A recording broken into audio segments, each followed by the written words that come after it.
What is aim training? Aim training can be defined simply as clicking dots to get better at clicking dots, although that would be too simple. Aim training is so much more than clicking, tracking, and switching between targets. It's the beginning of something bigger, the birth of a new sport, lifestyle, and skill to master. But I don't want to get too far ahead of myself. The concept of aim training is that through scenarios you build up an ability to control a mouse better. By controlling the mouse better, you aim better in your favorite FPS titles. But why would someone want to aim train, you'd ask? Let's talk about that. The genre FPS or first-person shooters could be defined by the first game, Wolfenstein 3D, or the ever so popular Doom. Or maybe you remember GoldenEye 007 for N64. Games such as Counter-Strike, Call of Duty, and Halo revolutionized the way we play FPS games.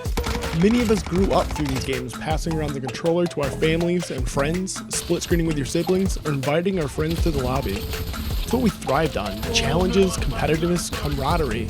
The games built an opportunity to compete in more ways than throwing a ball, hitting the gym, or running at the track. Humans are fascinated with pushing the boundaries of everything. This inspired some to create and cultivate what we know as aim training.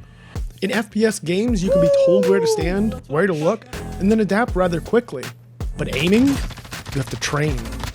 Let's talk about what training can do to a skill. In the last 100 years, we have surpassed almost every feat that was said to be impossible. Masterminds have entered the games of chess and changed it forever. Names like Bobby Fischer, Gary Kasparov, Magnus Carlsen have redefined the game for most people. In 1953, Edmund Hillary and Tenzing Norgay summited Mount Everest, and 4,000 people have since. The very next year in 1954, Roger Bannister broke the 4-minute mile. It has been since brought down to 3:43 by Kamel Garouge. In 1980, the Rubik's Cube was released. By 2003, Dan Knights is able to speed cube in under 20 seconds. The world record as of June 11, 2023 is down to 3 seconds. In all of these areas, they've had years and years of research, dedication, and talent push through these barriers. We've also found better ways to train, we've become more disciplined, we have better equipment, and we found ways to push our bodies and minds to limitless places. Aim training is young though, very young, and this is its origin story. Through the collective knowledge of its founders, we are pushing the boundaries of FPS games as we know it, clicking heads like never before. Groups like Voltaic, Revelsect, Aimers, and Ultraviolet are researching what it really takes to aim. They're fostering a new generation of aimers. They will go on to redefine what we know aim to be. And there are so many names making great feats in aiming as is. Names like Matty OW pushing almost every score to its limit, people like VT Buckshot and Else creating guides, and even Red BTW researching the neurological side. They're really showing us what our aim can be. And recently, AimLab has partnered with Red Bull to put on a whole tournament.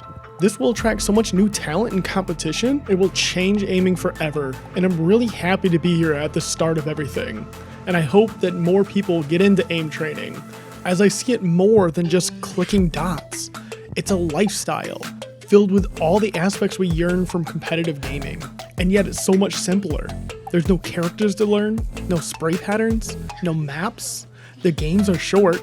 There's a low barrier to entry as most computers can run AimLabs or Kovacs. There's no queue time, no latency, no input delay, and no one else can affect your rank but you.